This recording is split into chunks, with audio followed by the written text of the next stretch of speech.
Just a little test. I guess you can hear me. But welcome, everyone, and good morning to this year's Developer Summit of Qonnect and Qlik. So I'm really happy to see all of you. Maybe some of you might already know me, some of you don't. That's okay. I'm Sophie, and I'm at Qonnect as Customer Engagement Manager here in Denmark. And I'll be your host for today, and I'll try to do it as best as I can, because you won't get another one. So, and just I won't get too much into the agenda of today, but we have 5 presentations during the day, and we will get through topics as AI, dashboard, user experience, and a lot of new cool things from Qlik and much more. So I hope you're just as excited as me for this day. I have been looking very much forward. And just some practical information. To start with, we have 2 breaks for today. So we have a coffee break and we have a lunch break. So lunch and coffee will be served just outside the door. And if you need to go to the bathroom, it's upstairs, out the door. And if you need some air, or some real air, there is also a balcony or a terrace upstairs. And after presentation today, you will also be able to stay a little for some coffee and cake, networking. We would love you to stay here. So, we have our first presentation for today, and I've been really excited for this because Jonathan has been on vacation. So, but I'm sure he is always really good at this, and some of you might already know him, I guess. But Jonathan from Qonnect and Dan Sommer from Qlik, and they're going to talk about Qlik 2024 and where they're going as a company, a high-level view of products and strategy.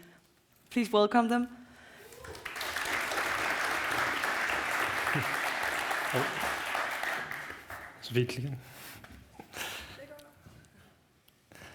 Hello everyone, great to see you all. I am extremely happy to be here today, and together with Dan. We're really grateful that Dan came here to Denmark. We're going to talk a little bit about what Qlik is 2024. For those who's been paying attention, it's not just Qlik View anymore. A lot has happened. So we wanted to take you through that a little bit, and because we have Dan here from Qlik, who works with market intelligence, he's going to tell you a little bit about what is Qlik actually thinking about the market these days, and where is Qlik moving? What can you expect from Qlik coming in the future? So, without further ado, let's get started. So, me and my colleagues at Qonnect, we live in this gap. It's a big gap between data and business outcomes. Right? We need to fill in everything in between together with our customers. And the beginning of this journey is usually just getting data out of source systems, right? Bunch of heterogeneous systems. We need to get data out. We need to be able to combine it, and we need to make it into something that's sensible for business users. Very basic. On top of that is a lot of work with data quality, which, hint, if you've been paying attention to Qlik, it's a big thing within this space right now and a big thing for Qlik. When we've done that, we make sense of some of the data. We need to, of course, put it somewhere where we can trust it and where we can easily find it. These days, that's usually your typical cloud providers like Snowflake, Azure, Google Cloud Platform, or whatever it might be that you prefer. After that, this is where a lot of you have been working for a long time, who've been working with Qlik. We, of course, need to analyze it. So here is what can we do to actually get some value out of this? How do we go from having millions or billions of data points and actually turning that into something where you can take concrete business decisions or automate processes? A new area here is, of course, AI machine learning. That's something we all gotta be looking into these days. It's something that's gonna be really huge in this space going forward. But I think a good way to view it is also just that is at this level. It's a new type of act. It's a new type of way to interact with the same data, even though it oftentimes will lead you to have to interact with more data at the same time. So where does Qlik fit into this large puzzle? Well, of course, Qlik Sense is what many of you are working with or have worked with, or Qlik View if you've been in the game for a long time. That's, of course, about dashboards, analytics, reporting, trying to visualize these many data points into something that's understandable. And in more recent times, if it's one of the shift, in more recent times, of course, Qlik has moved to the cloud, like all of the big vendors. And with that has come a bunch of new cool features and also new ways for us to interact with our data. So now we don't only have visualizations, we also have automations, we also have data alerts. So new great ways for us to get from data to business outcomes. But in 2019, Qlik did a big thing. They acquired one of the biggest players in the data integration space called Qonnect, and that moved them actually to the other side of the data storage equation. Now Qlik was not just moving data into their own in-memory engine, they were also moving data from any source system to any target system in real time at enterprise scale. For those who are looking at these products these days, you will usually purchase this as part of the Qlik Cloud data integration package, where you can also integrate with cloud data sources. And then in 2021, Qlik acquired BigSquid. This was Qlik's first entrance into enterprise scale automated machine learning.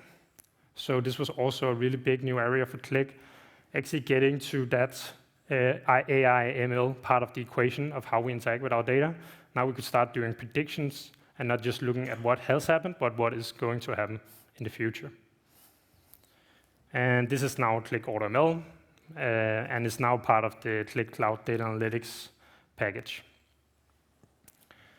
And then last year, of course, Qlik acquired Talent. And Talent was one of the leaders within both data integration and a leader within data quality. And I think it's pretty obvious Qlik acquired it primarily for the data quality capabilities and, of course, some cloud data integration as well, but especially the data quality, because it's becoming a bigger and bigger part of this equation, especially when we're moving to AI and machine learning. We have to interact with more data, so we have to get ways to improve our quality of data at an enterprise scale. So what's cool about this is that Qlik now lives in the entire space, right? We're working all the way from data sources all the way to business outcomes, both working with data integration and data quality, analytics, AI, machine learning. What Qlik doesn't deliver is the storage layer in the middle, which you still have your own choice, where you want your data warehouse or your data lake or lakehouse or vector databases coming in the future. You have complete freedom with that, but all the things around it, you can work with Qlik. And you get to work with those things from a provider that has more than 40,000 customers and more than 1,800 partners globally. So it's a really big player in this space. And they're not only big, and they don't only offer the entire journey, they're also leaders. So, of course, they're a leader in the business intelligence analytics space. They've been a Gartner Magic Quadrant leader for 13 consecutive years now. But they're also a leader in the data integration space.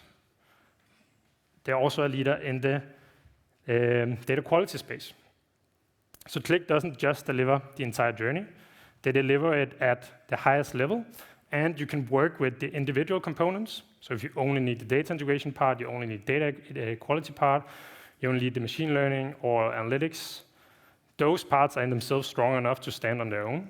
But of course, it's a really strong package when you put them all together.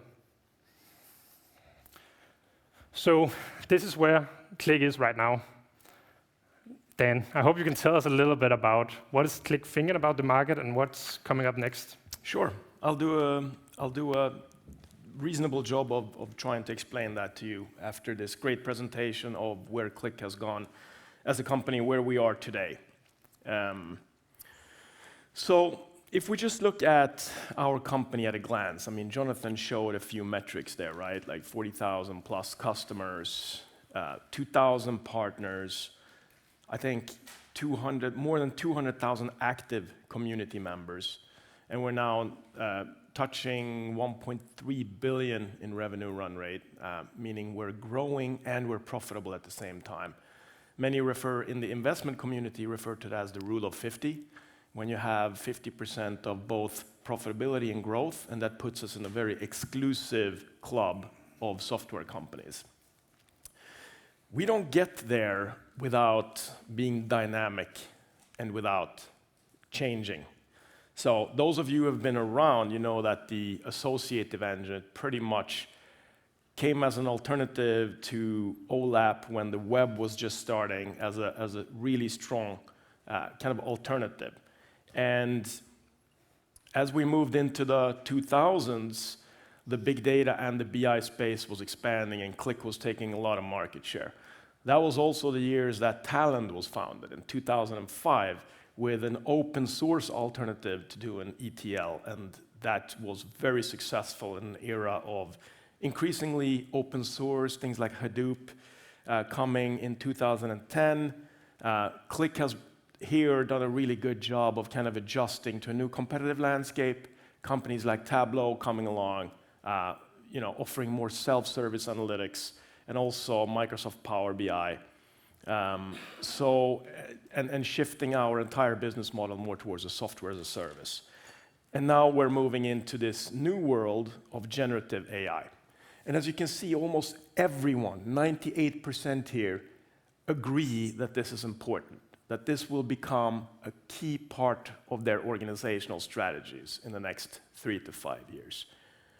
But only 39% of you actually have a formalized strategy in place. And this is a big piece of research we did with ETR. So why is that gap so big?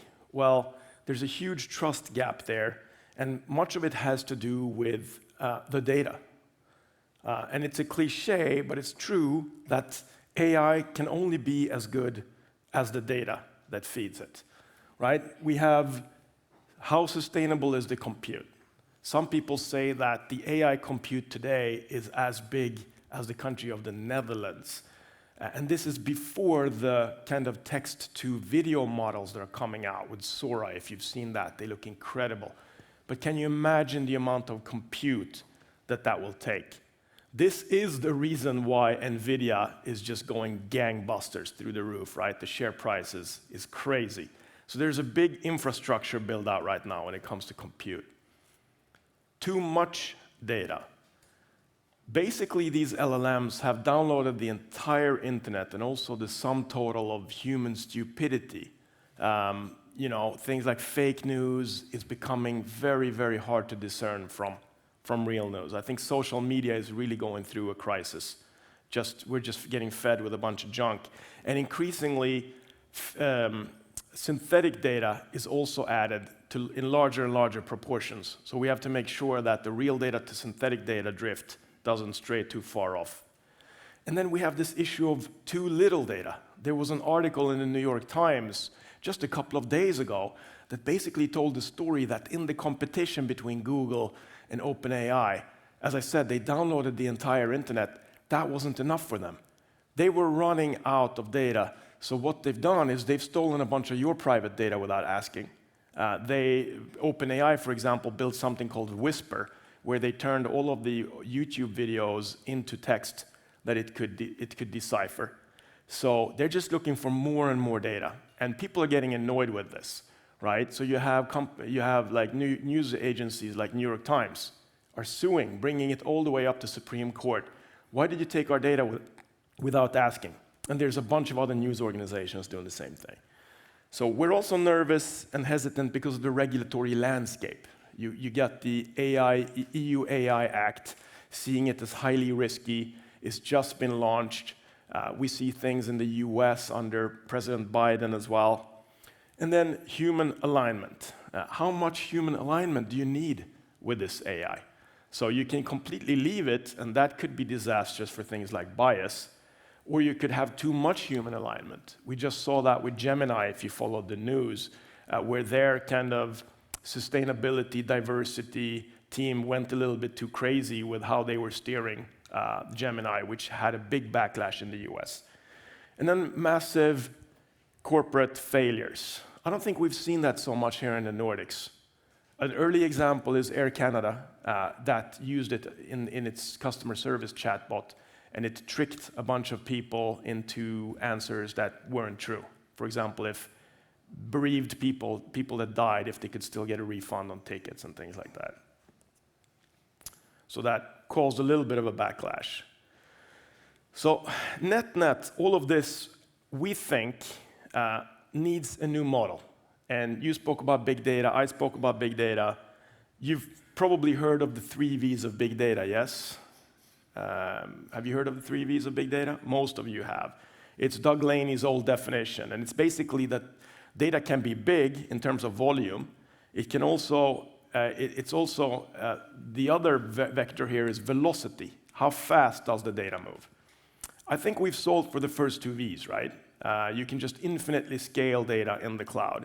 And with things like Apache Kafka and real-time data streaming, real-time replication, we've solved for that problem as well. What the entire industry still hasn't solved for is the variety piece. Things like ETL, ELT, like you spoke about, unstructured data increasingly. How do we kind of organize that and structure it for analysis? And then validity, you spoke about that as well. Veracity or validity, i.e. trust, governance, but also quality of the data will be increasingly important in this world of fake news. So we see a huge opportunity here as well as the data is feeding the AI models. Because what used to be garbage in, garbage out has become garbage in, exponential disaster out, right, in this world of AI. And the final piece here where we see is value. Right? It sounds like a cliche. Well, your data needs to provide value. No, I talk about real value. You know, data as a product that can be traded. Data as a product is a term that you'll hear a lot and everyone speaks about. But I think it's more than just putting it in a catalog internally so that it can be resurfaced and reused. I think data will be the product in your organizations, and the buyer will be these generative AI tools. So, you know, New York Times didn't get paid, but the next generation here is that we're going to get much smarter about copyright, about our data that's important, that feeds the LLMs, and we want to get paid back. So it's really important to hit that, moving from big to better data, we think.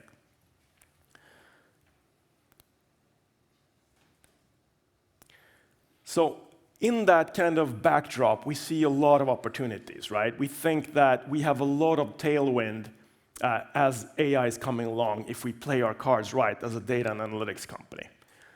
On the data side, and you mentioned it as well, data quality has become 10x or 100x or 1,000x more important. All of you that have done data quality work, it hasn't really been appreciated, but now the entire company's reputation can be at stake as your data is feeding the AI models. So we see a huge opportunity there, and that will be a growing area.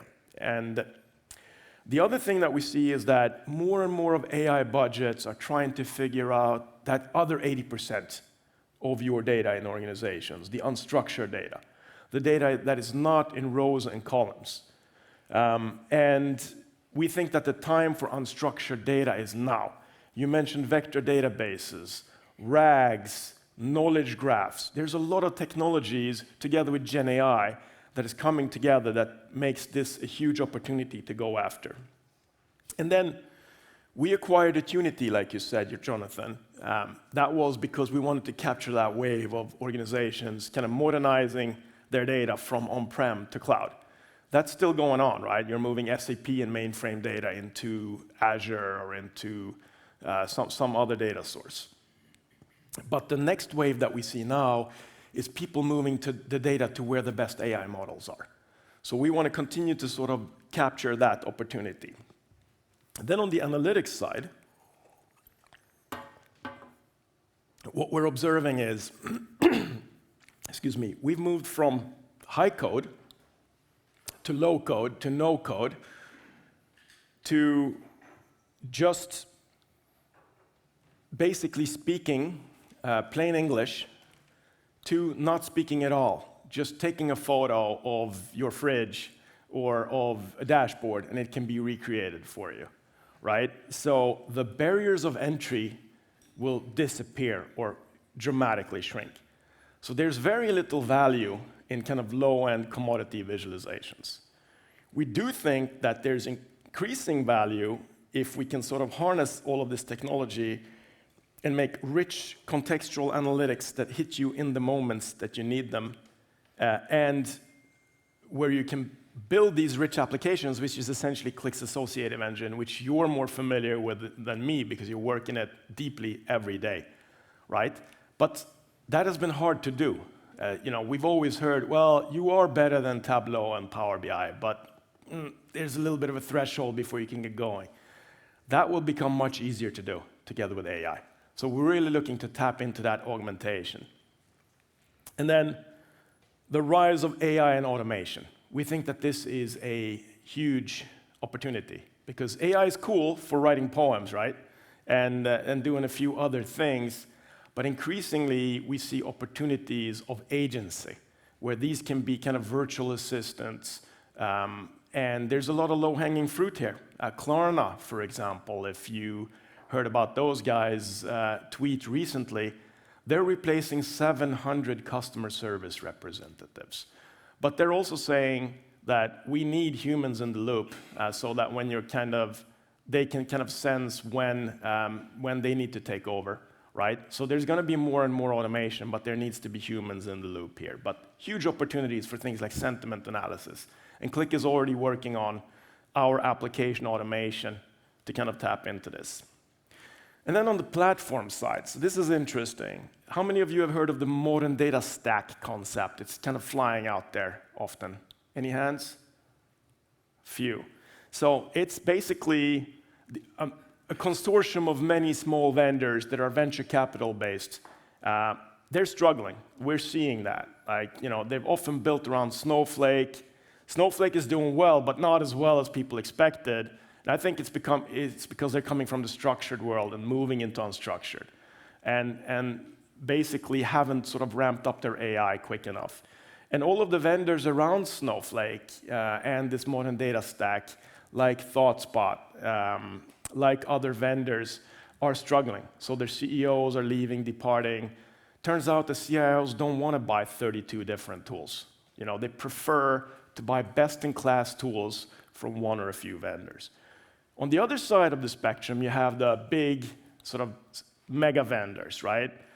And they're clearly doing really well, right? Microsoft is a $3 trillion company for a reason. But let me ask you something.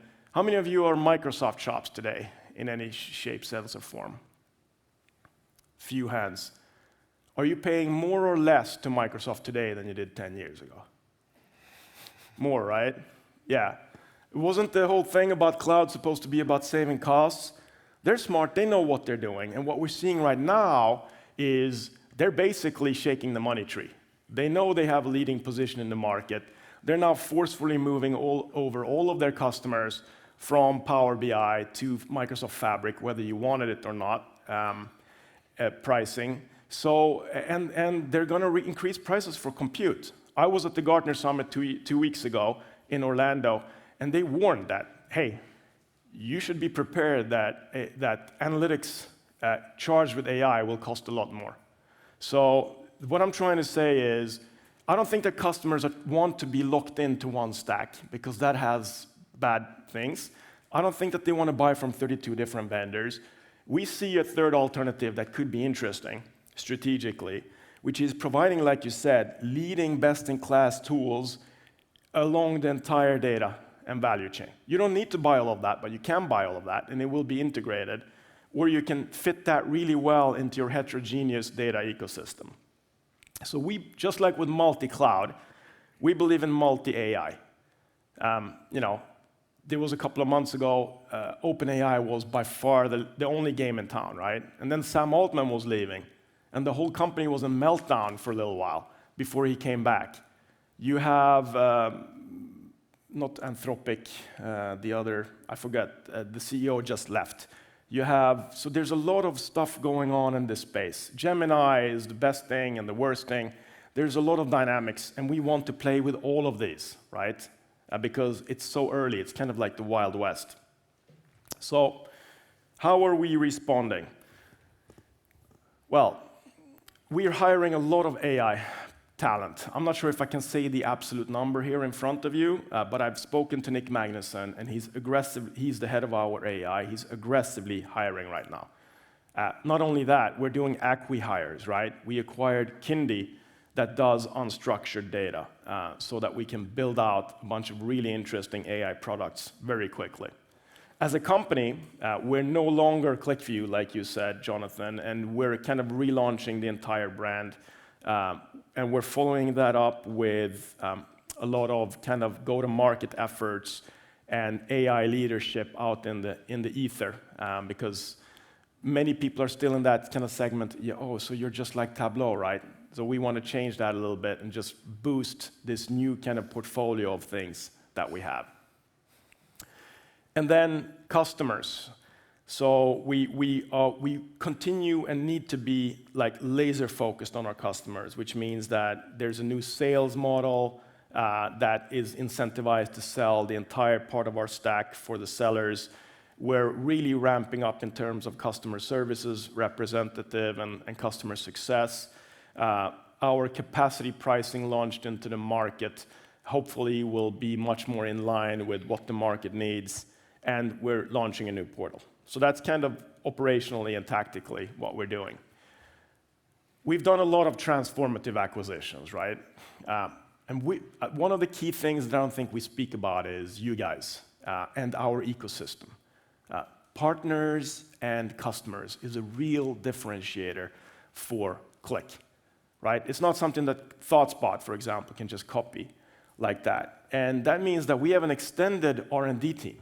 It's not just our internal R&D, it's you guys as well. And opportunistically, in many cases, we have acquired, right? Many of these logos that you see here, Blender, NAR, RoxAI, NodeGraph, etc., are companies that built their business model on Qlik. So it's integrated from day one. But we haven't shied away, especially in recent years, to do bigger, chunkier acquisitions where we think that there is an opportunity, like with Attunity, and more recently with Talend. And in 2024, we've made so far 2 smaller acquisitions, right? It's Kindi and it's Mosaic. Kindi around unstructured data, and Mosaic around this notion of data as a product, which I spoke about earlier. So with Kindi, we get a lot of talent, number one. We get some capabilities to do curated. You ask the same question, you get the same answer, to build these private LLMs. So that's a big initiative for us. I know you're all building private LLMs at the same time in your organizations. We want to shorten how quickly that is done and support you on that journey within the Qlik platform. So if we think about it, and I want to bring it back to your slide, Jonathan, right? I mean, the 5 Vs, moving up to 5 Vs. Volume.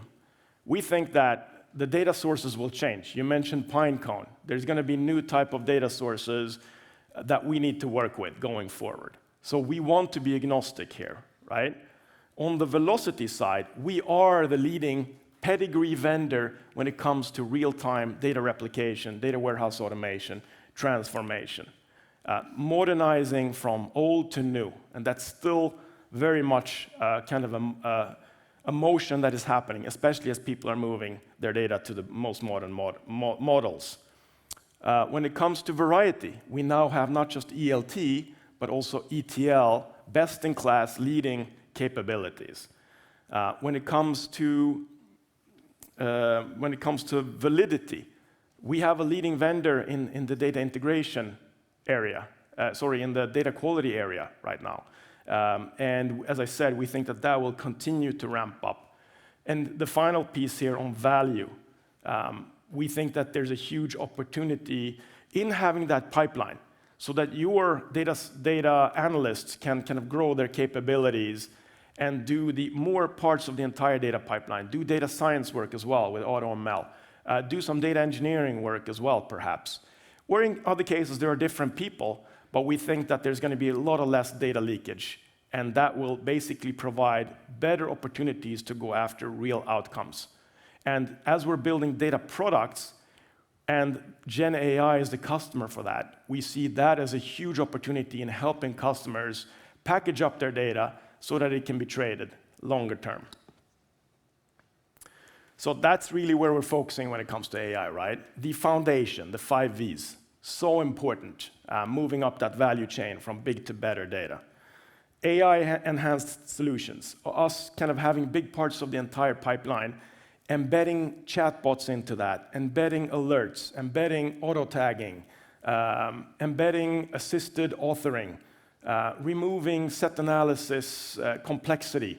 Like, these are all things where we're AI enhancing the creation and the consumption.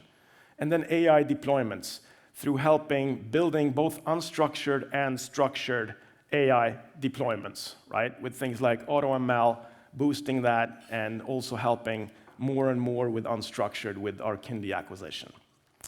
That's basically our story, what we're thinking around AI, and I think we're on time. I spent a little bit longer purposefully because you were so quick together with... So I think we're perfectly on time right now.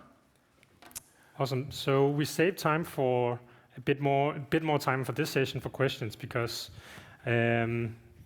well, I thought people might have a bunch of questions, especially for Dan. Not so much myself, but I think a lot of you might want to know more about what's Qlik thinking about the market and what is Qlik coming up with in the future, or why has Qlik made some of the moves they made in recent times. So do we have any questions?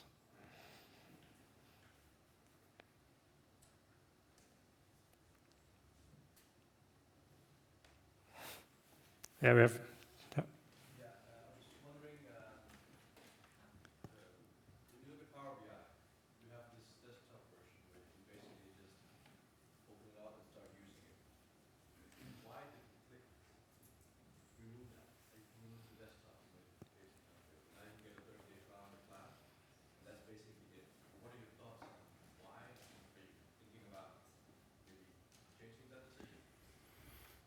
I want to be politically careful here what I say. Why did we remove the desktop? I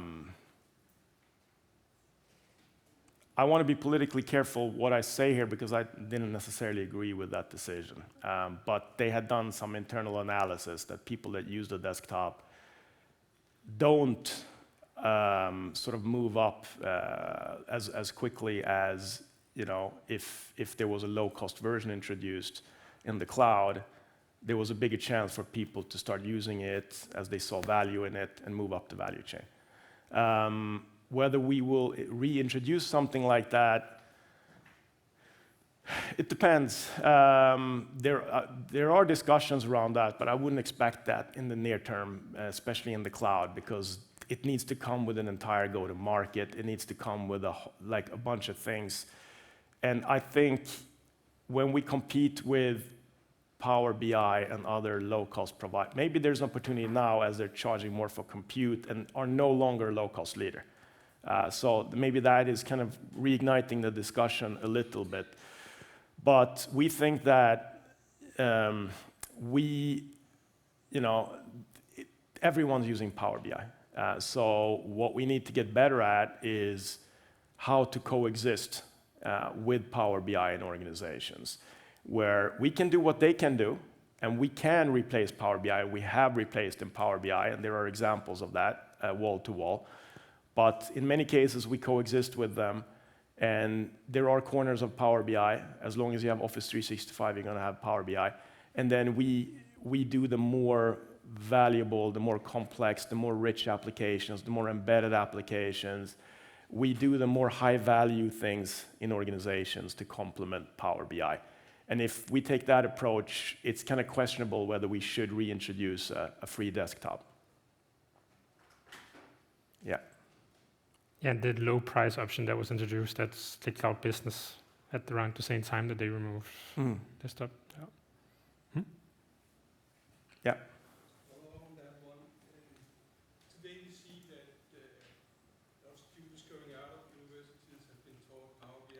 Sorry, When students go out of university, yeah. they're taught Power BI, that's the system that they know, and they're going to be the influencers on the decision makers that don't know the high value of Qlik. Yeah. So you're still going to have that struggle that they're coming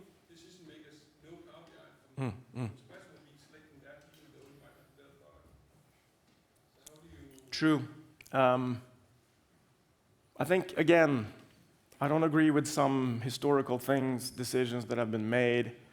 I think we should pay more attention to academia and the next generation of Qlik users.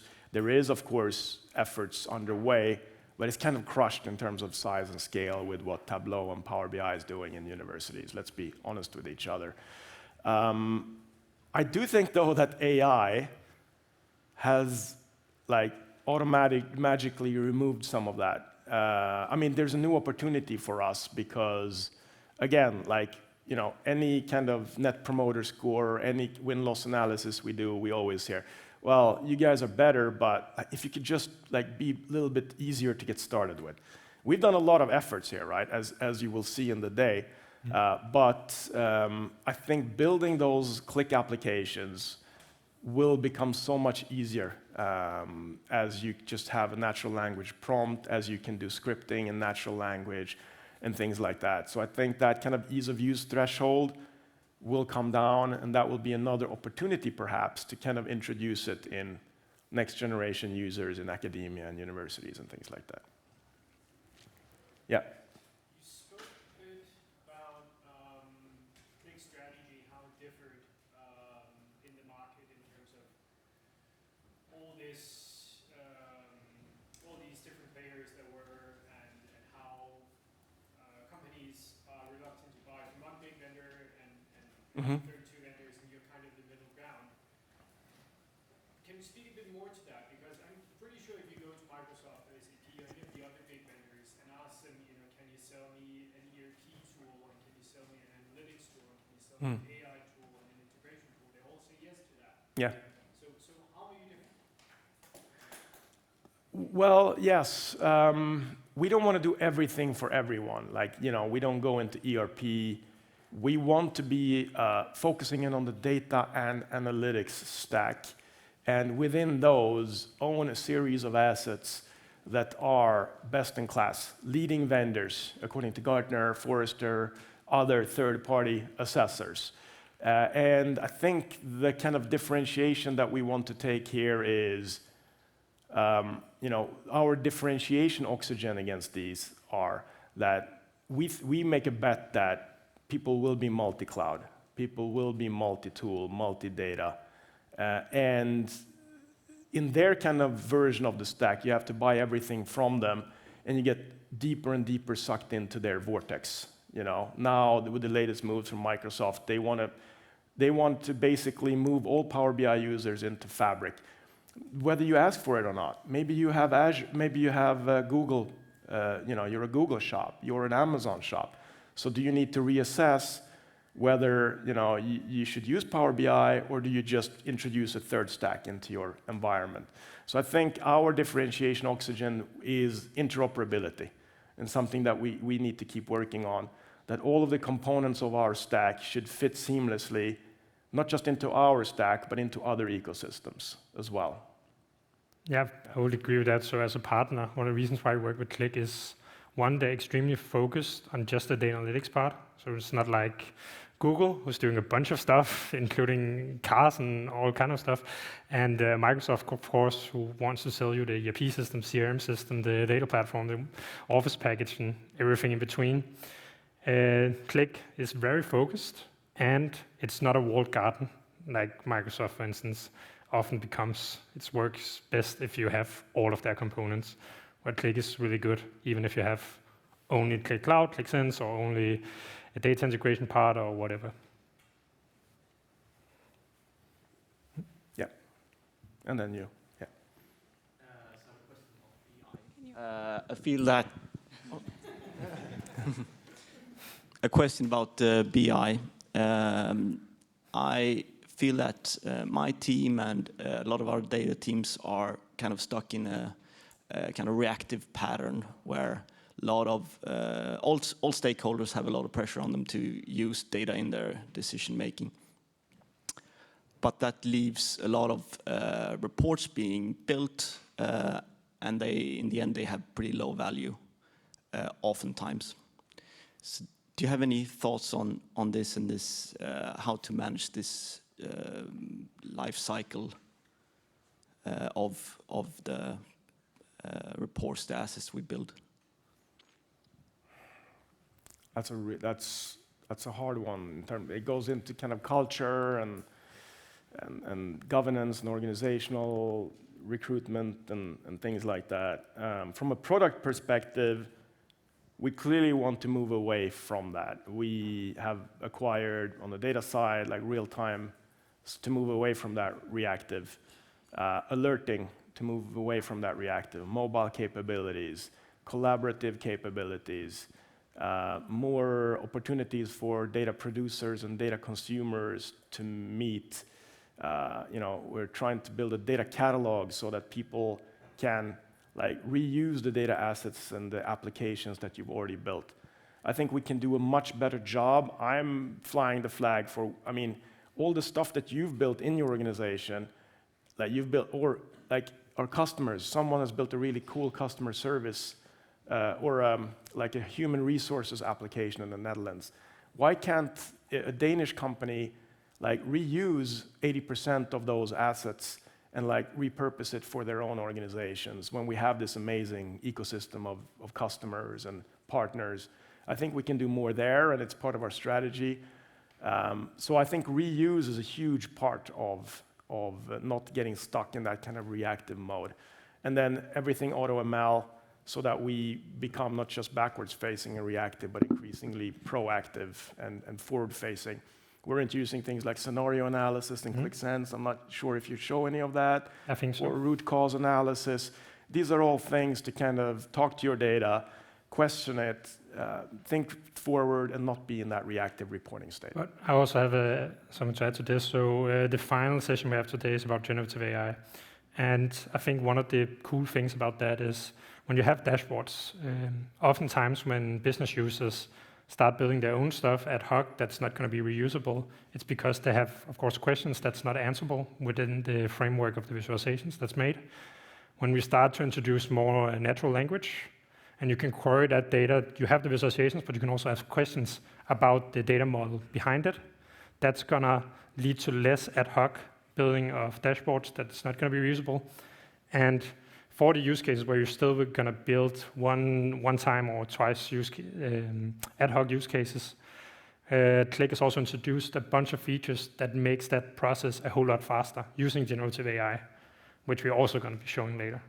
So I think acknowledging that there's going to be this need and then solving it in clever ways like natural language processing or using AI to generate visualizations on top of a validated data model, I think that's going to take us a long way.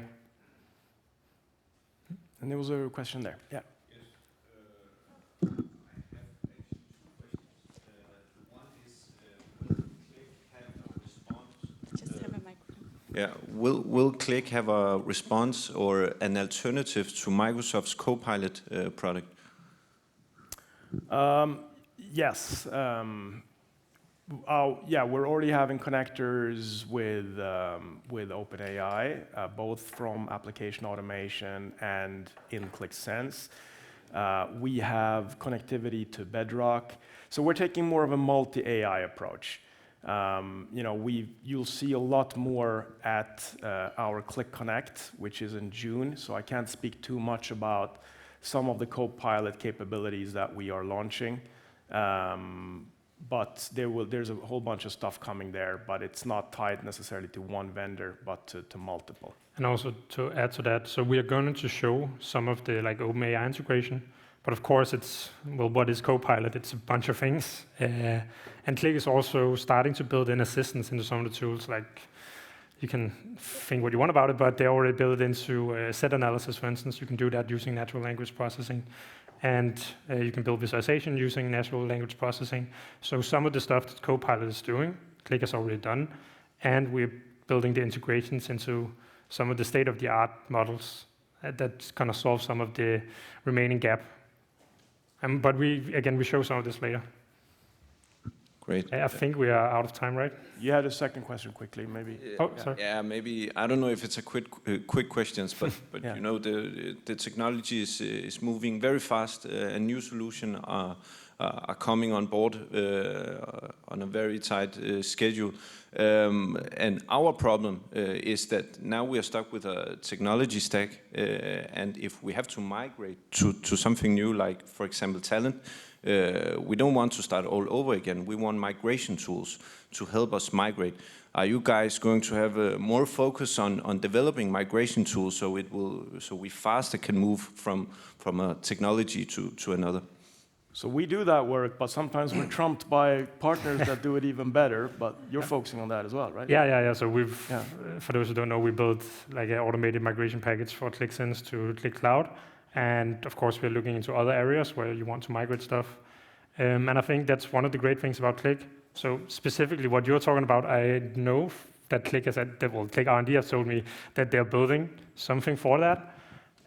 But for some of the gap that's always going to be, Qlik has a huge ecosystem of partners like us that want to build stuff like this. Because when it solves a customer need, of course, we want to try and solve that. Thank you. Thank you. Thank you.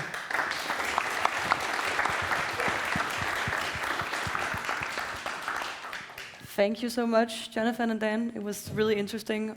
If you have more questions for the guys, in the breaks, they will be right outside the door to answer more of your questions. So yeah, let's go to the next thing.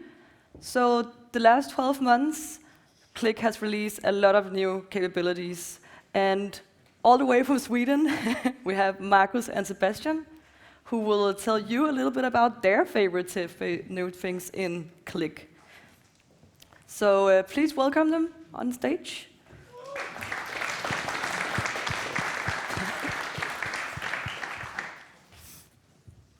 Come on. Oh, thank you.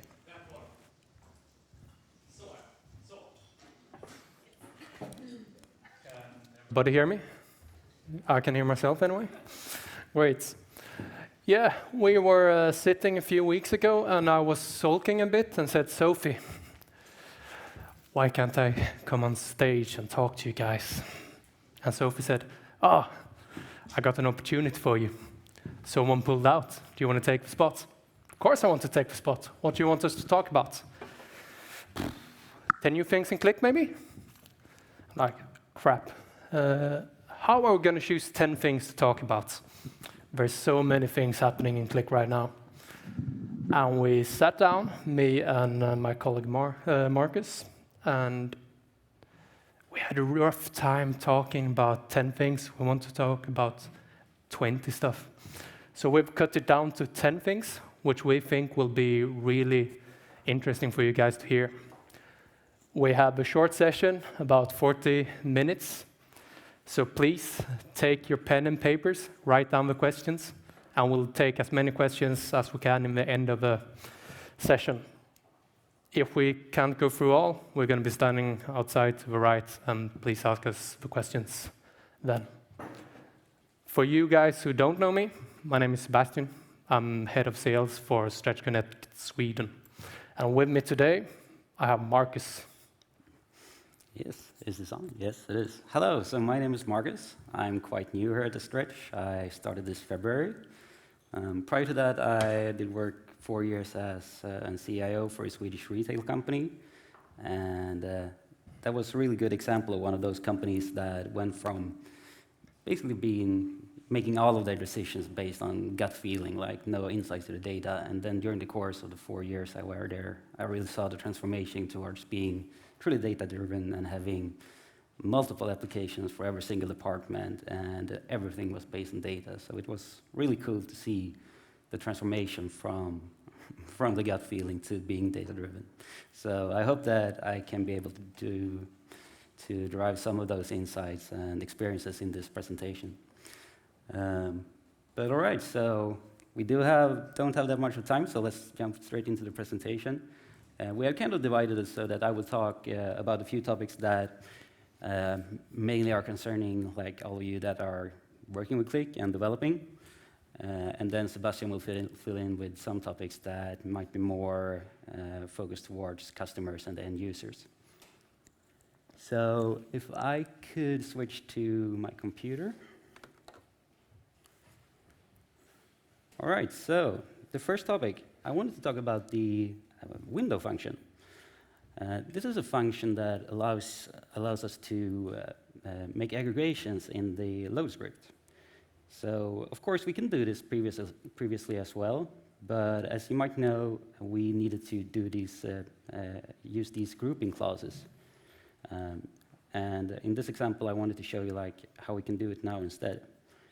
So I provided some, maybe I should zoom in, some example data here. Yes, a real basic transaction table where we have our order numbers, our products, and from these products we get some revenue, right? So we only have 3 orders here. And so say the example that I wanted to summarize the revenue per order in this case. So previously I would need to do a residential load where I take the order number and I summarize the revenue.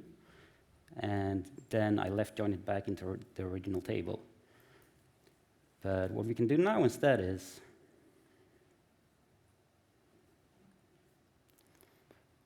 by just using this window function, I can tell in kind of the same way, I can say that I want to summarize the revenue and I want to partition it by order number and I want to call the total revenue.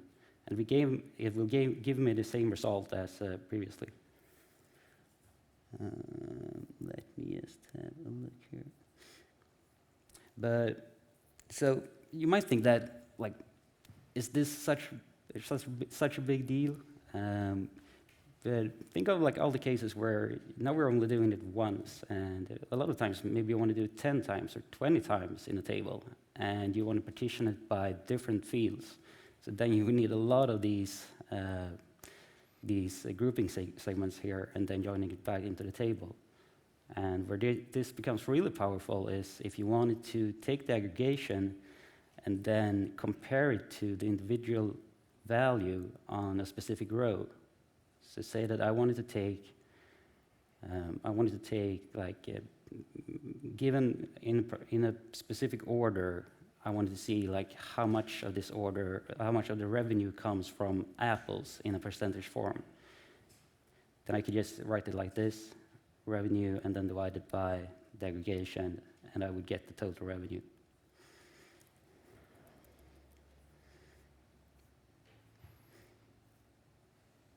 So I gotta admit here that, no? Okay, so let's just have a look at how it works if I load the script.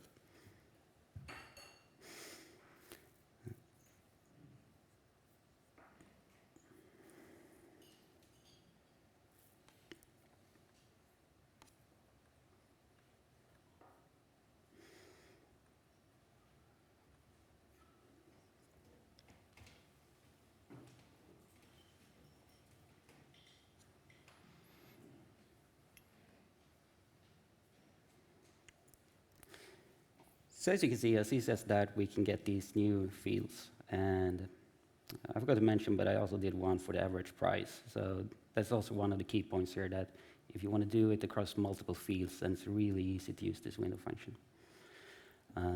So all right, that was the window function. Just again, one of those new features that just makes life as a Qlik developer so much easier. And moving on to the next topic, we're talking about some or Qlik has brought quite a few new features that offers new capabilities when it comes to visualizations and the different choices we have when we are making them.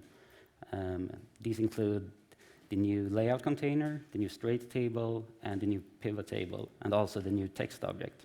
So I wanted to go through all of these quite quickly here now. Starting with the layout container. This is a new object that you will find in the Qlik dashboard bundle.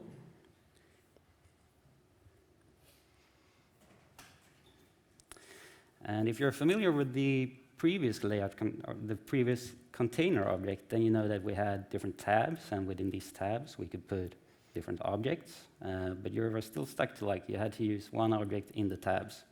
So the difference here is that we're no longer using tabs, but instead we can just add as many different objects as we wish and just lay them on top of each other or arrange them however we want.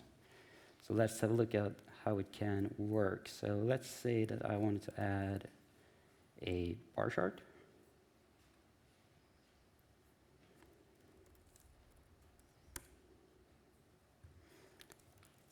And I'll make the measure the sales. So within this new layout container, I can now move around this however I want. I'm no longer stuck to the old grids. However, if I wish to use the grid lines, I still can snap to grid over here. Then it just works as normal, but still, the whole point of it is to get rid of the grid, so I will remove it. I also have the option to keep the charts inside, which you can see, then I'm not allowed to move it outside the border. But if I take that off, then I can move them wherever I want. All right, so let's add a few more objects here. Maybe an KPI. And let's go with sales again. And as you can see now, this KPI is arranged on top of the bar chart. I can switch the arrangement by right-clicking and reorder the chart layers. And then I can say center back, and now the bar chart is on top instead. So I would say that the best use case for this, or what I know that I will use it for, is if I bring this back to the front.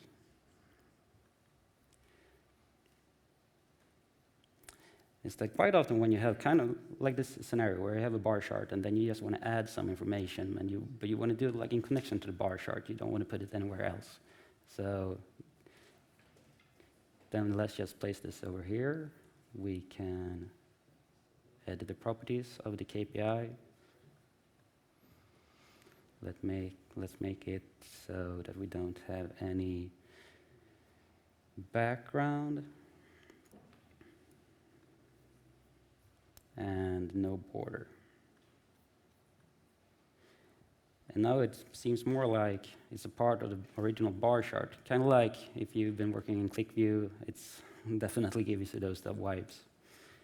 And if I now were to select both of these, you can see that they move along with each other, so it's really easy to move them around, etc. So just a quick example of how this could work, but really, like, there's so much that we can do with this, just being creative. All right, so that was the new layout container. Let's move on to the next one, which is the straight table. And this time we are finding it in the Qlik visualization bundle.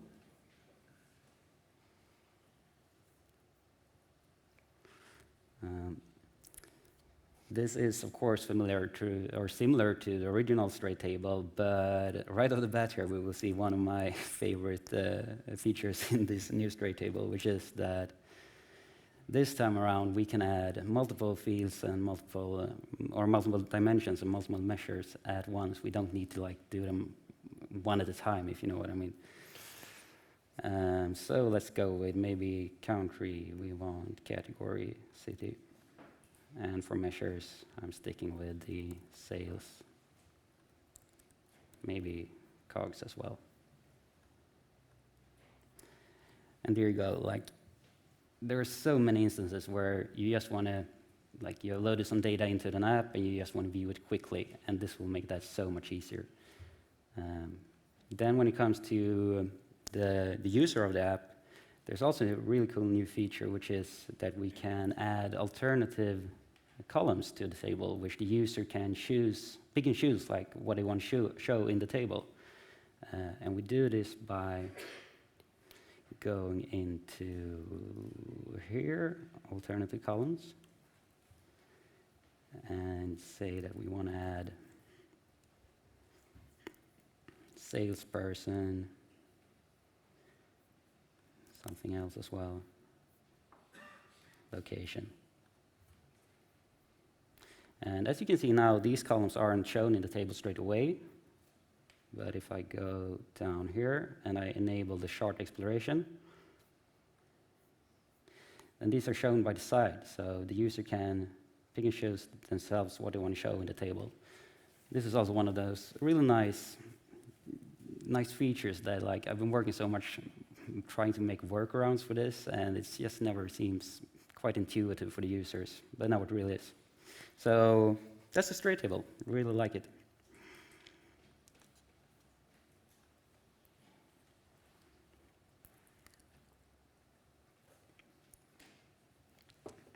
Next up, we have the pivot table. And in this example, I wanted to compare the new pivot table to the old one. Like, so here on the left, we have the old one, and on the right, we have the new one.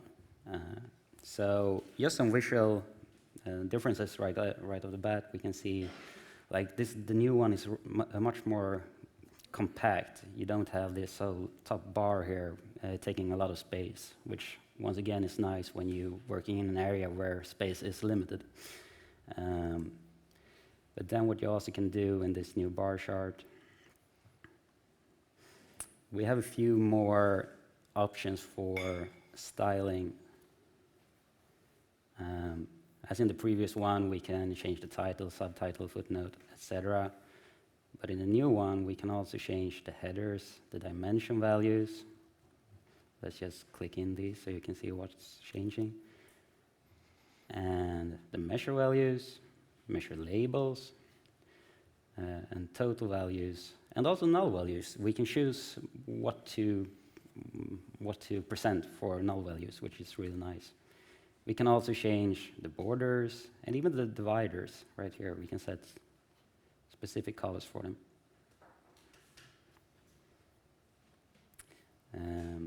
And lastly, we also have the option to move the totals, one that I know that I've been looking for previously.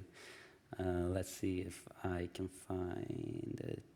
We have it right here. So we can move the totals row so it's at the bottom instead of the top. So, okay, and the last one when we're talking about the different visualization is the new text object. Once again, I'm showing the old one to the left and the new one to the right. In the old one, as you might know, we were quite limited to, like, we could choose the color, we can change the size somewhat. We had 5 options to choose from, using bold, italics, and the alignment. But that was pretty much it. That's all you can do. In the new one, however, we can have different headings for starters. We also have a lot more fonts to choose from, a lot more font sizes to choose from, and then we have the bold and italics as well, and the colors, of course. But over here, we can add quotes, and an ordered list, so bullet points.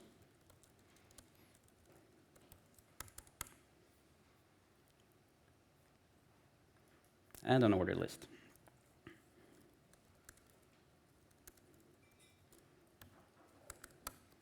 So just making it more user-friendly, I would say, and easier to display information. But lastly, maybe the coolest function in this is that we can actually insert tables. In this table, it is possible to add measures. However, they're not working as your usual tables because you need to enter the measures in every single column or every single cell in the table. But we could use it for something like this. If we're going for sales and COGS once again.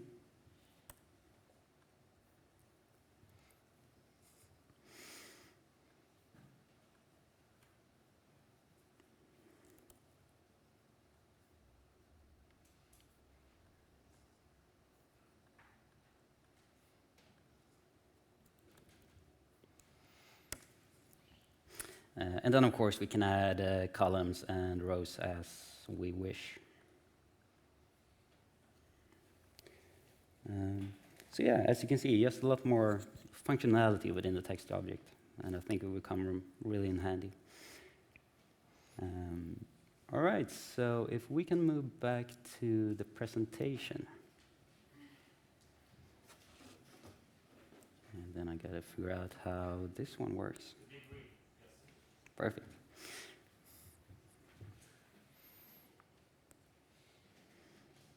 Okay, so I still have a few more for you. Next up is the get system attributes function. This is a script and a chart function, and what it does is it allows us to recognize where the app is located at any moment. So, say for instance that you know that you have an app and you know that this app will move around through different spaces, and you know that depending on where the app is, you wanted to make some changes in the script for, let's say. So with this function, you can actually locate it and change the script in accordance to that. And also, it's worth mentioning, like if the app were to end up in a Qlik Sense client managed environment, then the function will only return empty values, so you won't run into any scripting errors or such. And just having a look at what kind of attributes we can fetch. I might have forgot to say that, but it locates the app by fetching the space and the tenant domain attributes.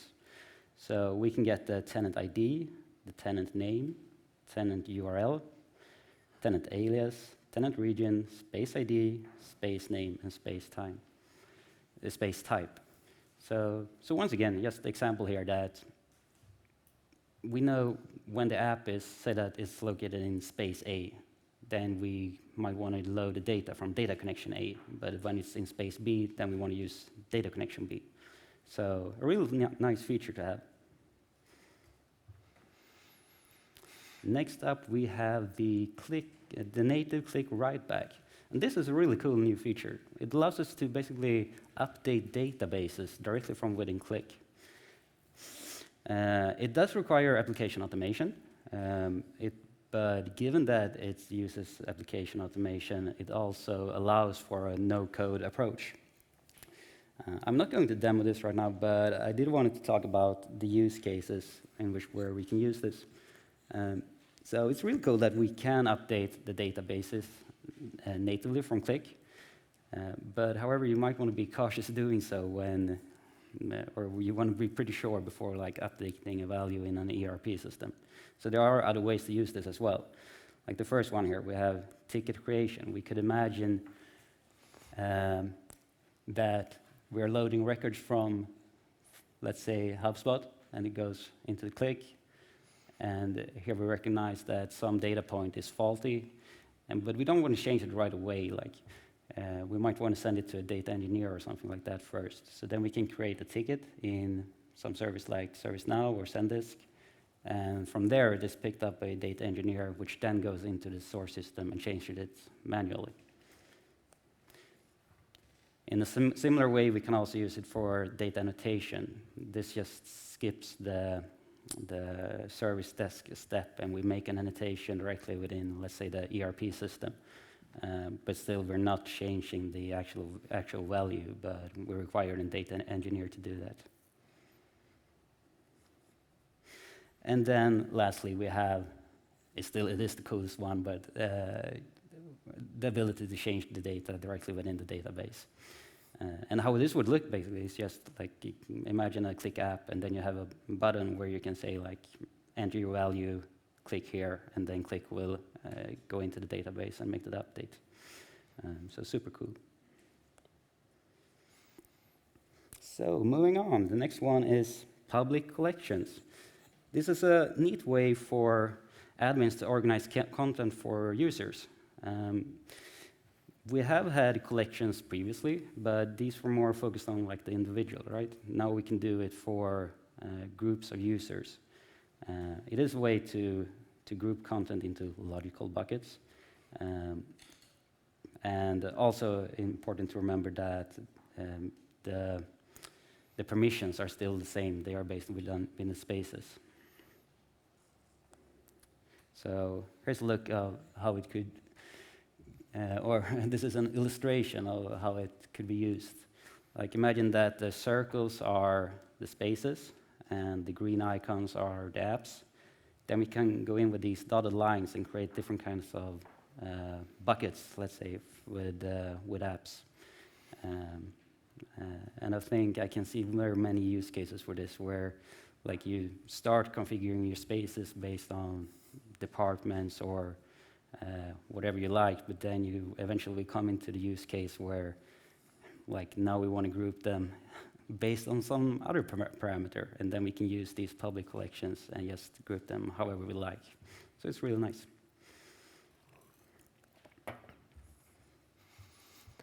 All right, time to give Marcus a little bit of a break. Yeah. Looking at the time, we were trying to get this done by 20 past. You guys get 10 minutes of questions.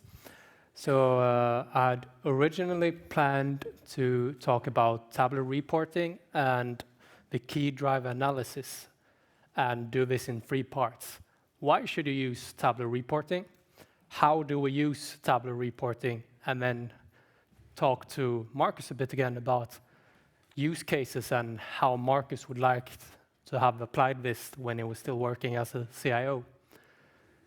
To keep in touch with time, it can be half a demo. So if anyone is epileptic, I'm going to be clicking a lot, and it's going to go fast. But why should we use tabular reporting? We have a lot of customers when we're out talking to them saying, hey, we love everything in Qlik Cloud. But you know this pixel perfect reporting we got in Qlik View? Where's that? Now Qlik can solve that.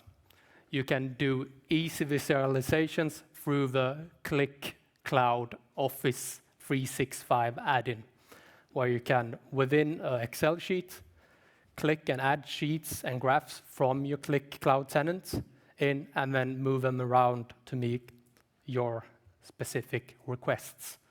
This therefore offers a great migration path for everyone using imprinting today. And you can get the same features in the Qlik Cloud.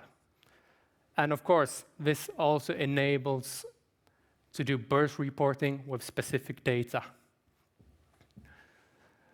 And how do we do this then? Easy. Top right corner for you guys, under the prepare section, there is now a tab called reporting. When we go into the reporting, Qlik has prepared everything for you guys. 5 simple steps on how you get started with this. And this is made so not just a data engineer should be doing this or a data scientist. Everyone should be able to do it. If you're just a basic analyst user or you're a simple sales guy, you should be able to do reportings and send them out to the right people. Easily press the video link, watch a 30-second video of how you do it, and then you do it. The first step, how do we do a recipients list? You press the recipient tab, and then you get the option to press add recipient. There you can either do it from scratch, or you can do it the easy way. Download the example. When you download the example, you will get an Excel sheet with 2 tabs. For some reason, I've added the same tabs twice here, but you have one for distribution list and one for the groups. So in this file, it's very easy. You have the name of the person you want to add. You add the email of the person, what filters you want to be applied to this report being sent out, and which groups do they apply to. Making filters is super easy. Previous slide with videos, there's also a tab called filters. You press the filter slides, and you get this up, a pane on your right side. In that pane, you will select what you want the name of the filter to be. You can add a description. I'm a lazy guy, so I said regions in Sweden. And then you easily search for what you want to apply here. In this case, I just wanted this to be the Swedish numbers. And now for the clicking, because we don't have time for this. But easily, you do the templates. When you filled out this Excel form, you easily upload it, and Qlik will understand when to send it and how to send it. You will add how you want the timestamp to be formatted. If you want a description, file name, for example, you will select the filters and groups you want to send out to, which you did in the previous slide, and as with normal reporting and subscriptions. what you want the subject to be, and do you want to write a body message. But that's great and all, but how would you like to use it? Marcus? Yeah, I sure can come to think of some use cases for this.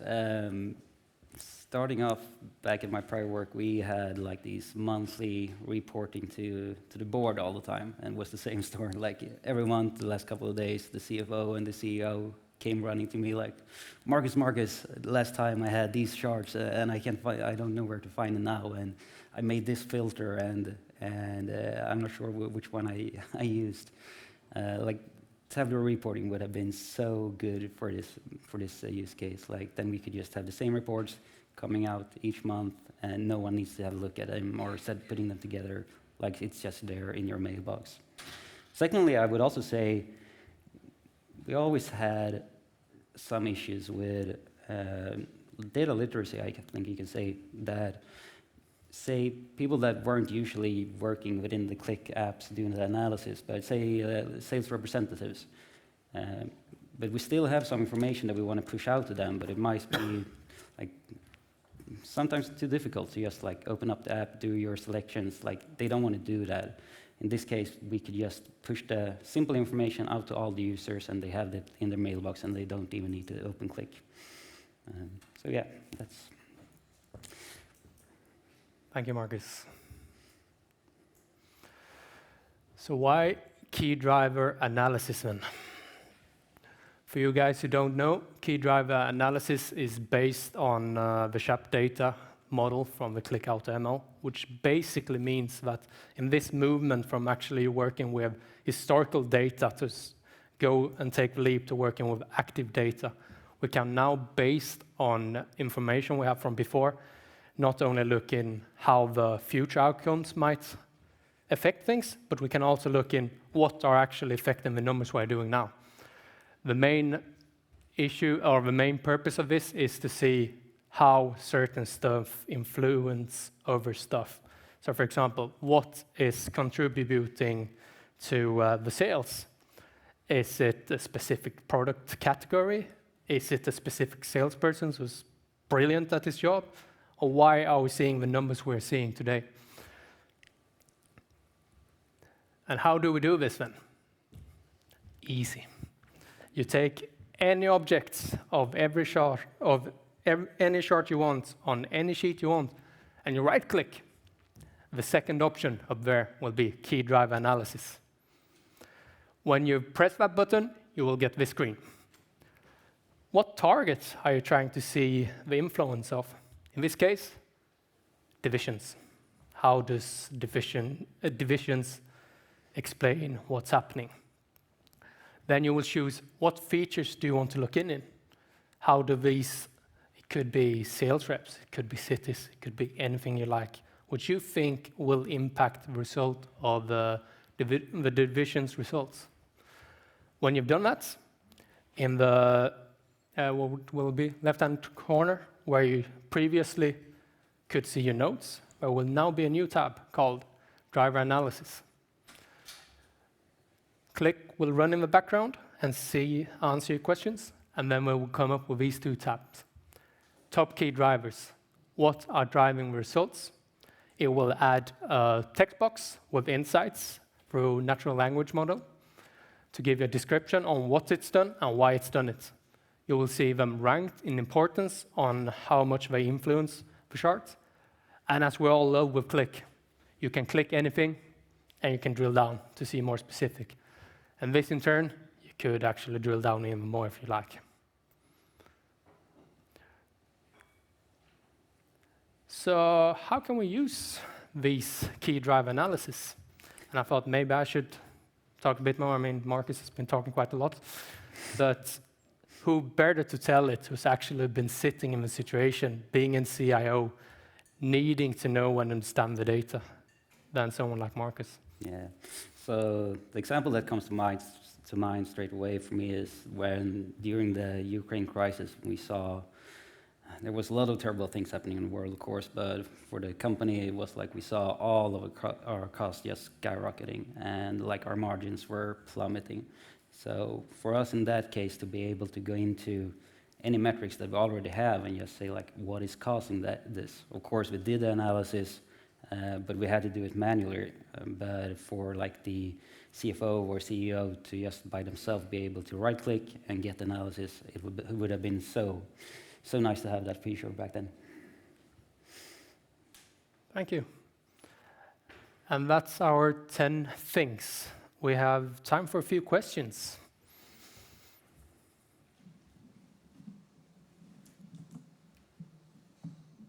Yes? Where do you guys find out all this new stuff from usually? Yeah, I don't know if you heard about the company Qlik, but they have a quite great site where they have release notes almost on a weekly basis, where they share all the information about what's new to Qlik. And they often have several links to go and dive deeper in how to use them and where you find this information. Otherwise, me and Marcus will be around the corner if you want to come and talk to us. And thank you for your time. Thank you. Thank you.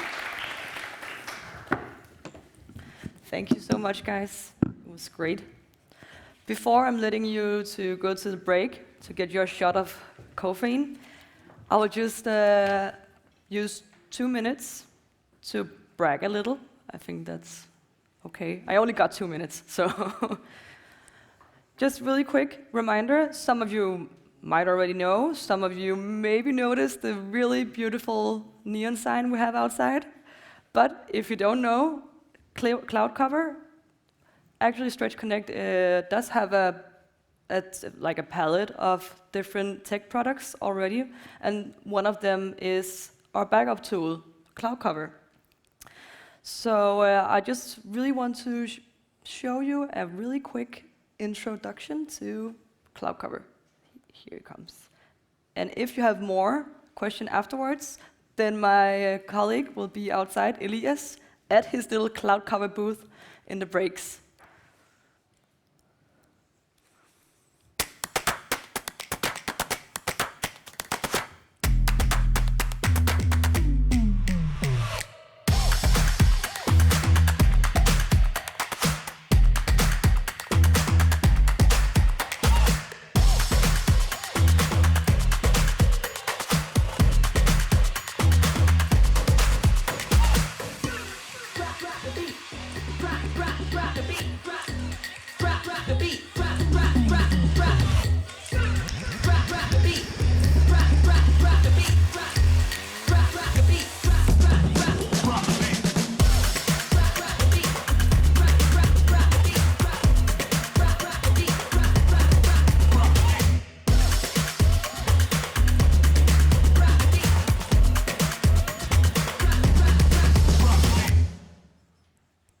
Cool song, right?